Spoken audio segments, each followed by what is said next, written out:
이제 하나님 말씀 공독해 올리겠습니다. 공독해 올리는 하나님의 말씀은 로마서 3장 23절 26절. 앞에 보시고 큰 소리로 같이 읽습니다. 시작. 모든 사람이 죄를 범하였으며 하나님의 영광에 이르지 못하더니 그리스도 예수 안에 있는 속량으로 말미암아 하나님의 은혜로 값없이 의롭다 하심을 얻은 자가 되었느니라. 이 예수를 하나님이 그의 피로써 믿음으로 말미암아 화목제물로 세우셨으니 이는 하나님께서 길이 참으시는 중에 전에 지은 죄를 간구하심으로 자기의 의로우심을 나타내려 하심이니 곧 이때에 자기의 의로우심을 나타내사 자기도 의로우시며 또한 예수를 믿는 자를 의롭다 하려 하심이라. 아멘. 에덴 동산의 아담과 하와가 행복하게 살고 있습니다. 너무 부부가 행복하게 살고 있어서 그 에덴 동산에 같이 살고 있는 동물들도 질투할 정도로 아담과 하와가 행복하게 살고 있습니다. 어느 날 아담이 하와에게 그 하와의 출생에 대해서 말을 하게 되었습니다.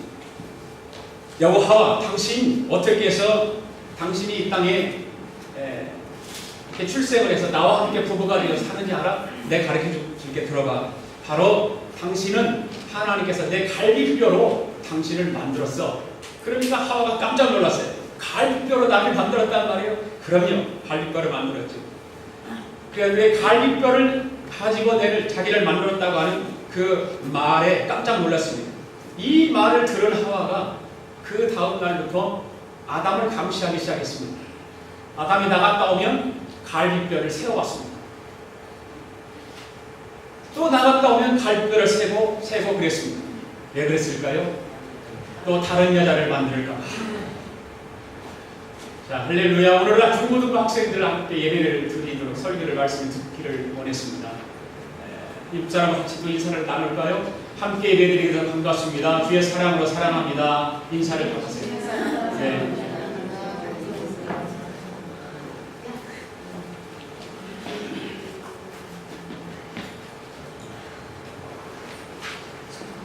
자, 지난 주간 암송의 말씀을 또 드렸었는데 누가 담대하게 용기 있게 한번 암송해 보세요. 인문기 형제 한번 해보실래요?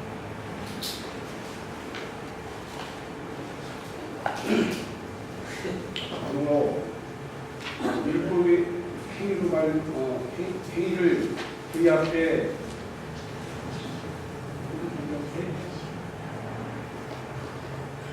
의롭다 하심을 얻을 육체가 없나니 율법으로는 죄를 깨달는다. 할렐루야. 박수 한번 해주세요. 김철 권사님 한번 해보실래요? 참 잘하실 것 같아요. 김철 권사님. 그러므로 율법의 행위로 그의 앞에 의롭다 하심을 얻을 육체가 없나니 율법으로는 죄를 깨달음이니라. 할렐루야. 박수.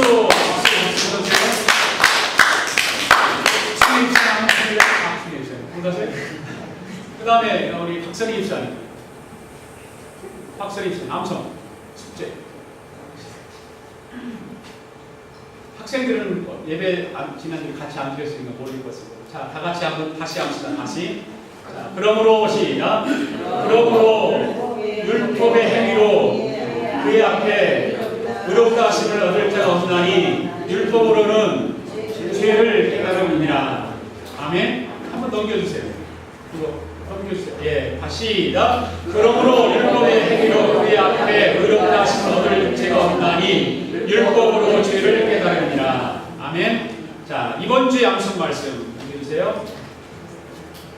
시작. 모든 사람이 죄를 범하였음에 하나님의 영광이 이르지 못하더니 그리스도 예수 안에 있는 속량으로 말미암아 하나님의 은혜로 값없이 의롭다 하심을 얻은 자 되었느니라. 조금 기네요. 그러니까 열심히 하셔서 이번 주에도 이 두 절의 말씀을 계속 암송하시고 묵상하시고 새기시고 그렇게 하시기를 원합니다. 다른 말씀 묵상 안 하셔도 괜찮습니다. 한 말씀 계속해서 묵상을 하시면 그 말씀이 여러분들에게 힘이 되고 능력이 되고 변화가 일어나게 될 줄로 믿습니다. 지난주에 무엇에 대해서 말씀을 들었죠? 여러분들 한번 누가 설명 한번 해보실 수 있나요? 지난주에 말씀을 요약. 좀 힘들겠죠, 그것은요. 제가 다시 한번 지난주의 말씀을 여러분들 기억하실 수 있도록 설명을 드리겠습니다.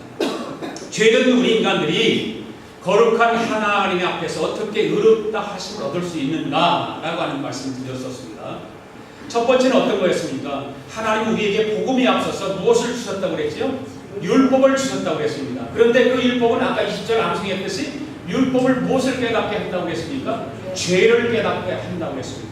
그러니까 율법으로는 절대로 의롭다 하심을 얻을 수 없다라고 말씀을 드렸습니다. 죄만 깨닫게 하는 것이지 율법으로는 의롭게 할 수 없습니다. 여러분, 방 안에 더러운 것들이 가득 차 있습니다. 그런데 방이 어두울 때는 그것을 제대로 볼 수 있나요, 없나요? 우리 오성석이 방에 가면 또 오성석이 얘기를 좀 해요. 오성석이 방에 가면 어지러워졌어요. 굉장히 어지러워요. 책상 앞에도 어지럽고 막 옷도 여기저기 오성석이 뿐만 아니라 광명이 방도 마찬가지예요. 이렇게 흩어져 있어요. 그런데 불이 꺼져 있을 때는 깜깜할 때는 그걸 모르잖아요. 전혀 알 수가 없어요. 그런데 불을 딱 켜면 방 안에 어지럽고 더러운 것들이 있는 것을 다 알게 돼요. 네. 그런데 방 안이 아무리 환하게 비춰진다 해도 그 환한 빛으로 더러운 것을 깨끗하게 할 수 있나요? 없지요? 어떻게 해야 됩니까? 치워야 돼요. 더러운 것을 손수 치워야 돼요.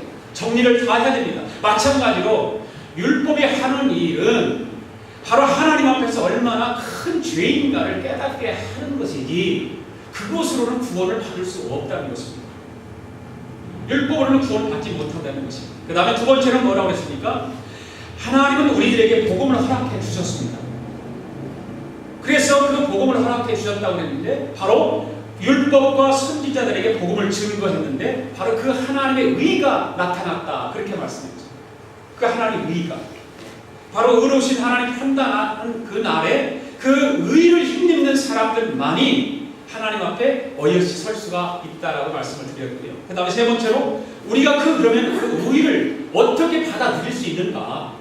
어떻게 받아들일 수 있는가를 말씀을 드렸는데 바로 하나님께서 보내주신 그 독생자 예수 그리스도를 믿음으로 말미암아 의롭게 될 수 있다라고 말씀을 드렸습니다. 기억나시죠? 네, 잘 들으세요. 오늘 학생들을 같이 예배를 드리게 된 것은 오늘은 복음에 대해서 말씀을 드리려고 해요. 복음에 대해서 말씀을 드리는 것이기 때문에 우리 학생들도 그 복음을 들어야만이 전도도 할 수 있고 우리 학생들도 믿음이 바르게 설 수 있기 때문에 학생들도 같이 예배를 드리길 원했던 것입니다. 자, 바로 오늘 우리가 읽은 본문 속에서 어떻게 죄인으로 말미암아 의인으로 바뀌는 그 놀라운 일이 생겼는가? 내가 과거에는 죄인이었었는데 어떻게 의인으로서 바뀌어졌는가를 설명하고 있습니다. 오늘도 본문을 세 가지로 나눠서 말씀을 드리려고 합니다. 첫 번째 내기가 바로 23절에 있는 말씀인데 여기서는 하나님의 의가 왜 온 인류에게 나타나야만 하는가?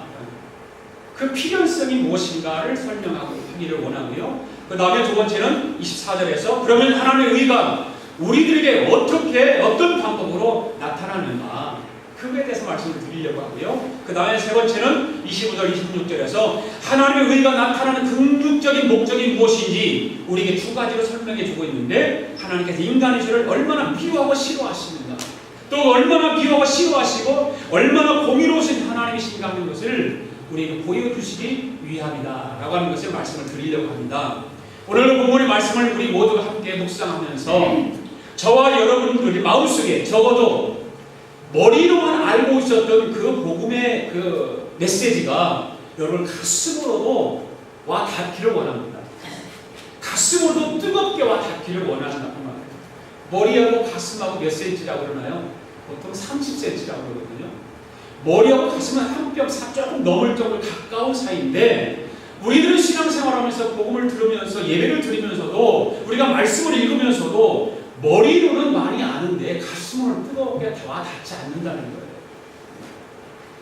그것이 문제인 거예요. 현대를 살아가는 크리스찬들이 머리로는 다 복음도 알고 예수님도 알고 구원도 알고 성령도 알고 다 아는데 가슴으로는 와 닿지 않는다는 것입니다. 이것이 문제가 되는 거예요. 가슴으로 와 뜨겁게 와 닿아야 행동으로 옮겨지고 내가 감동이 와야 전도도 하고 복음을 다른 사람에게 전해야 될 텐데 가슴으로 닿지 않는 거예요. 오늘 말씀을 들으면서 여러분들이 머리